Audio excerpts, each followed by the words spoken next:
Hello everyone. तो कैसे हो आप सब। मैं हूं ऋषभ। तो आज हम बात करने वाले हैं how to write the equation of line. पिछले वीडियो में हमने आपसे एक मेथड बताया था जिससे यूज करके आप इक्वेशन ऑफ लाइन लिख सकते थे, जिसका नाम क्या था, वन पॉइंट स्लोप मेथड। तो मैं उसका भी रिवीजन कराऊंगा और साथ साथ आगे ही बताऊंगा कि किस तरह से आप इक्वेशन ऑफ लाइन लिख सकते हो। तो चलिए स्टार्ट करते हैं। पहला, जैसा कि मैंने बताया था, how to write equation of straight line. तो पहला क्या था, one point slope method. One point slope method, जिसे मैंने पिछले लेक्चर में काफी अच्छे से समझाया भी था। फिर भी मैं आपको बताना चाहता हूं इसमें किस तरह से फॉर्मूला अप्लाई होता है। जैसे कि एक स्ट्रेट लाइन है, इसे पॉइंट x1 y1 है और इसका स्लोप क्या दिया गया, m। स्लोप का क्या मतलब होता है, मैंने बताया था कि ये लाइन x एक्सिस के साथ जितना एंगल बनाता है उसका tan अगर हम लेते हैं उसे हम बोलते हैं स्लोप। तो इसमें क्या होता है, y minus y1 equal to m into x minus x1। ठीक है, तो यही होता है वन पॉइंट स्लोप मेथड से how to write the equation. अगला है हमारे पास two point method. Two point method करने से पहले आपसे मैं ये पूछना चाहूंगा कि अगर स्लोप निकालना है टू पॉइंट फॉर्म में तो क्या आप निकाल सकते हो। अगर एक पॉइंट ए है, पॉइंट बी है, इसका कोऑर्डिनेट दिया गया है x1, y1, इसका कोऑर्डिनेट दिया गया है x2, y2। पहले मैं स्लोप पे बात करना चाहूंगा। तो स्लोप किस तरह से आप निकाल सकते हो। स्लोप निकालने का दो मेथड होता है।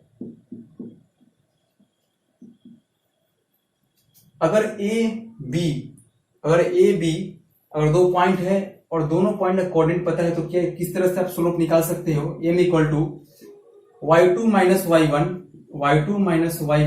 Upon x2 minus x1। y2 minus y1 upon x2 minus x1, इसे आप किस तरह से और लिख सकते हो, डिफरेंस ऑफ ऑर्डिनेट। y क्या होता है, ऑर्डिनेट की होता है ना, तो डिफरेंस लेना है ऑर्डिनेट का upon difference of abscissa. Difference of ordinate upon difference of abscissa, इसे हम स्लोप बोलते हैं। इसे नोट डाउन कर लो। दूसरा कि अगर आपके पास कोई भी लाइन की इक्वेशन है, अगर लाइन का इक्वेशन अगर आपके पास दिया गया है ax plus by plus c equal to 0, तो इसमें स्लोप क्या होगा, स्लोप m इक्वल टू, बहुत इंपॉर्टेंट कॉन्सेप्ट बता रहा हूं, स्लोप m इक्वल टू क्या होगा, इसे ध्यान से देखना है, माइनस a अपॉन बी। यानी कि इसे आप इस तरह से लिख सकते हो, minus coefficient of x upon coefficient of y, right. तो स्लोप इक्वल टू क्या होगा, m equal to minus A upon B. आपको बार बार रिवाइज करना है, स्लोप इक्वल टू क्या होता है, माइनस ए अपॉन बी। और टू पॉइंट फॉर्म में हो तो difference of ordinate upon difference of abscissa, y2 minus y1 upon x2 minus x1। तीसरा, अभी तो मैंने दो बताया ना, पहला क्या था डिफरेंस करके, दूसरा क्या था minus A upon B.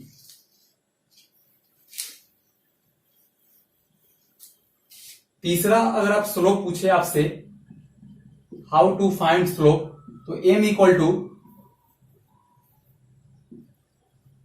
To अगर वह लाइन आपसे मैं बोलूं ये एक लाइन है जो पास कर रहा है x एक्सिस के साथ और 30 डिग्री बना रहा है, 45 बना रहा है, तो आपको मालूम चल गया कि स्लोप जो है इसमें क्या होना चाहिए। तो क्या करोगे आप, सीधे tan थीटा डाल दोगे, 45 बोलूं tan 45 1 हो जाएगा। तो अगर बोलता हूं कि एक लाइन जो है x एक्सिस के साथ 45 डिग्री बना रहा है तो उसका स्लोप क्या हो जाएगा, tan 45। यही तो बोला हूं, एंगल को tan के साथ लेना है और tan 45 क्या होता है 1, तो उसका स्लोप हो जाएगा 1। तो मैंने आपको अभी तक 3 मेथड बताए जिसके यूज करके आप स्लोप निकाल सकते हो। पहला क्या है, डिफरेंस मेथड, यानी कि difference of ordinate upon difference of abscissa, यानी y2 minus y1 upon x2 minus x1। दूसरा क्या था, अगर ax plus by plus c equal to 0 है तो इसमें स्लोप इक्वल टू क्या हो जाएगा, माइनस a अपॉन b, यानी कि minus coefficient of x upon coefficient of y। और तीसरा क्या है, अगर वो लाइन अगर थीटा एंगल बना रहा है एक्स एक्सिस के साथ, तो उस केस में हम क्या करेंगे, slope equal to tan theta. ये तो मैंने सबसे पहले बताया था। तो हमारा टॉपिक क्या था, स्लोप नहीं था, हमारा टॉपिक था how to write the equation of line. तो मैंने समझा कि ये जरूरी था बताना, तभी आप लिख पाओगे किसी भी लाइन के इक्वेशन। तो दूसरा मेथड हमारा क्या था, पहला बताया मैंने आपको क्या, 1.1 स्लोप। दूसरा हमारा क्या मेथड है, 2 point method. 2 point method. 2 point method में क्या होगा, आपके पास 2 पॉइंट दिया गया रहेगा। मैं मानता हूं ए है, यहां बी है। ए का कोऑर्डिनेट दिया गया रहेगा x1, y1। बी का कोऑर्डिनेट क्या दिया गया रहेगा, x2, y2। तो मैं आपको बार बार क्या बोलता हूं कि इक्वेशन ऑफ लाइन 1.1 स्लोप में आपने क्या लिखा, y minus y1 equal to m into x minus x1, right. लेकिन यहां पे स्लोप नहीं दिया गया है, सीधे बोला क्या गया है कि एक लाइन जो है पॉइंट ए और बी से पास कर रहा है, ए का कोऑर्डिनेट पता है, बी का कोऑर्डिनेट पता है, then you have to write the equation of line. इस बार स्लोप तो दिया गया नहीं है, लेकिन आप स्लोप निकाल सकते हो, डेफिनेटली आप निकाल सकते हो। स्लोप किस तरह से निकाल सकते हो, डिफरेंस लेकर। तो y माइनस y1 और स्लोप क्या होता है, डिफरेंस ऑफ ऑर्डिनेट। अगर यहाँ पे y1 पहले है तो यहाँ पे क्या करोगे, y2 minus y1 upon x2 minus x1, ये आ गया स्लोप, और फाइनली x माइनस x1। तो इसे ही हम बोलते हैं equation of line in 2 point form. Equation of line in 2 point form. तो देखा, अगर मैं इस तरह से इक्वेशन लिखूं तो आपको क्या करना है, कंपेयर करना है। जैसे कि मैंने 1.1 स्लोप का मैं बार बार इसलिए जिक्र कर रहा हूं क्योंकि चीजों जो है एक दूसरे से इंटरलिंक्ड है। तो पहला मैंने क्या बताया था, y minus y1 equal to m into x minus x1। इन दोनों को ध्यान से देखना है। यहाँ पे क्या अंतर है, m के जगह पे क्या आ चुका है, m के जगह पे आ चुका है y2 minus y1 upon x2 minus x1। और मैंने जस्ट आपको क्या बताया है, स्लोप आप निकाल सकते हो किस तरह से, difference of ordinate upon difference of abscissa. मैं बार बार इसलिए एम्फसाइज कर रहा हूं ताकि कम से कम बेसिक चीजों को आप ना भूल पाओ। और इन चीजों को अगर भूल गए तो कोई फायदा नहीं है कि आप बहुत बड़े बड़े क्वेश्चन करो, IIT क्वेश्चन लगाओ या कहीं के लगाओ, कोई मतलब नहीं रखता है अगर आप बेसिक भूल गए हो तो इन चीजों को याद रखना। इसलिए मैं बार बार बोल रहा हूं। आप इसका स्क्रीनशॉट ले लो, अगर आप नोट्स बनाना नहीं चाहते हो तो कुछ भी करो, पर इसे आप कम से कम दिमाग में स्क्रीनशॉट ले लो, इसे सेव कर लो और बहुत हेल्प होगा। मैं बता रहा हूं कि अभी आपको लग रहा हो कि मैं क्या पढ़ रहा हूं क्या नहीं पढ़ रहा हूं, लेकिन बिलीव मी कि अगर आप एक बार मैं क्वेश्चन जब करना शुरू करूंगा ना, तो आपको लगेगा यार मैं सारे क्वेश्चन कैसे कर पा रहा हूं। तो उसका आंसर यही होगा कि आपने भी थ्योरी में ध्यान दे रहे हो। थ्योरी में भी ध्यान देखो तो क्वेश्चन में कहीं से भी दिक्कत नहीं होने वाली है, यह मेरा आपसे गारंटी है। तो अगर मैं इससे क्वेश्चन कराना चाहता हूं आपसे, आप क्वेश्चन जरूर सॉल्व करना खुद से। और देखते हैं पहले कौन करता है। आप वीडियो को पॉज करके आप क्वेश्चन को कर सकते हो। क्वेश्चन क्या है, मैं सीधे लिख रहा हूं यहाँ पे। क्वेश्चन है कि एक लाइन का इक्वेशन लिखना है। You have to write the equation of line passing through 2, 0 और दूसरा पॉइंट है वो लाइन का, वो पास कर रहा है -2, 3 से। तो उस लाइन की इक्वेशन आपको बताना है। तो लाइन जो होगा सो इससे पास कर रहा होगा, इससे पास कर रहा है, इस पॉइंट से पास करेगा। तो इक्वेशन किस तरह से लिख सकते हैं हम लोग, ये क्या है, x1, यह है y1, यह है x2, यह है y2। तो आप फॉर्मूला जानते हो ना, y minus y1 equal to m into x minus x1। लेकिन m क्या है यहाँ पे, y2 minus y1 upon x2 minus x1, difference of ordinate upon difference of abscissa. और यहाँ पे क्या है, x माइनस x1।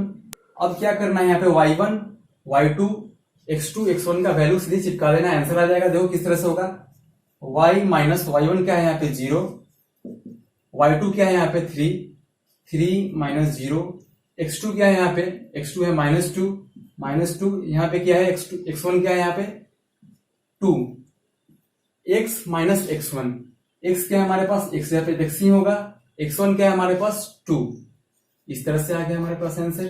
तो y इक्वल टू, यहां से आप देखो ये -4, तो 3/4 इस तरह से लिख सकते हो, x -2, 4 को इधर भेजना है, 3 से इधर मल्टीप्लाई करना है, 4y equal to -3x plus 6। तो फाइनली आंसर क्या आ जाएगा, स्टैंडर्ड फॉर्म में लिख सकते हो, लिखना चाहो तो। अल्टीमेटली आंसर आ ही चुका है, 3x plus 4y -6 equal to 0।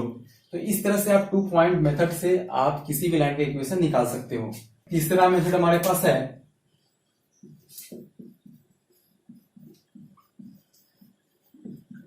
Intercept method. अब यहां पे एक नया टर्म आ चुका है, इंटरसेप्ट। तो इंटरसेप्ट होता क्या है बेसिकली, उसको हम पहले समझेंगे। तो ये ग्राफ है हमारे पास, ये कोऑर्डिनेट एक्सिस है, यहाँ पे x है, यहाँ पे है y।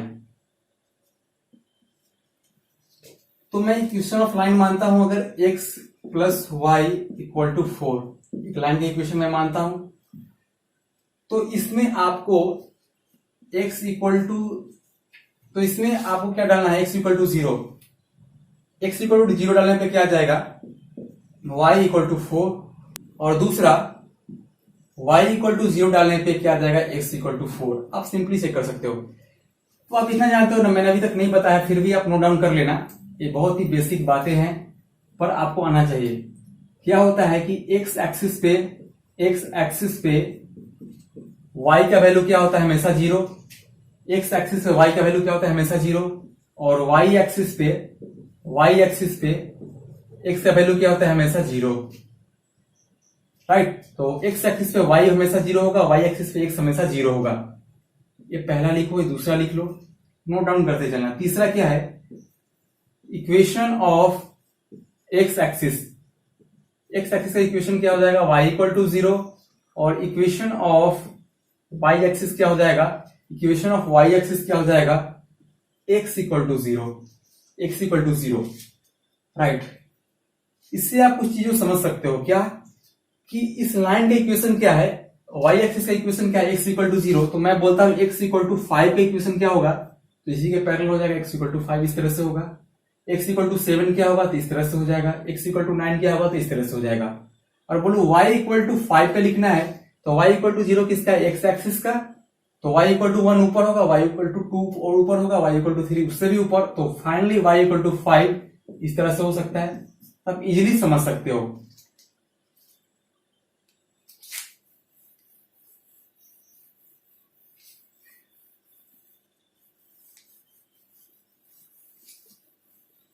तो मेरा टॉपिक ये नहीं था, मेरा टॉपिक था इंटरसेप्ट फॉर्म में किस तरह से लाइन के इक्वेशन हम लिख सकते हैं। तो देखो, हमने एक लाइन की इक्वेशन माना x plus Y equal to 4। इसमें मैंने क्या किया, पहले x को मैंने 0 डाला तो y क्या आया 4, फिर मैंने y को 0 डाला तो x आया 4। तो x एक्सिस पे y का वैल्यू हमेशा होता है 0। तो y का वैल्यू जहां पे 0 होगा वहां पे x का वैल्यू क्या होगा 4। तो यहाँ पे होगा 1 2, यहाँ पे 3, यहाँ पे 4,0 यहीं पे होगा। y तो हमेशा 0 है x एक्सिस पे, तो 4,0 यहां पे आया। दूसरा क्या आएगा, इसमें हम y इक्वल टू 0 करें, इसमें सॉरी x इक्वल टू 0 करें तो y इक्वल टू क्या आएगा 4। तो x इक्वल टू 0 कहां पे होता है, y एक्सिस पे। तो y एक्सिस सही है, तो यहाँ पे 1 2 3 और फाइनली यहाँ पे क्या आया, फाइनली यहाँ पे 0,4 आएगा। देखो यहाँ पे x क्या है, हमेशा 0 आएगा y एक्सिस पे।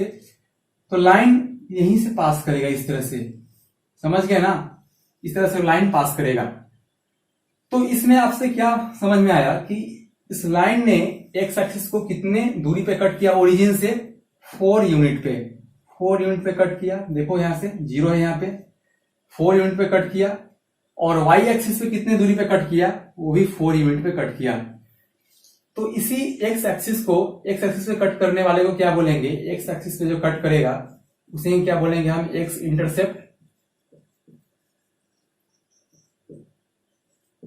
और y एक्सिस पे जो कट करेगा लाइन उसे हम क्या बोलेंगे, वाई इंटरसेप्ट, वाई इंटरसेप्ट। तो इस क्वेश्चन की अगर मैं बात करूं, एक्स इंटरसेप्ट का वैल्यू कितना है, 4 है, देखो 4 है, वाई इंटरसेप्ट कितना है, ये भी 4 है, राइट।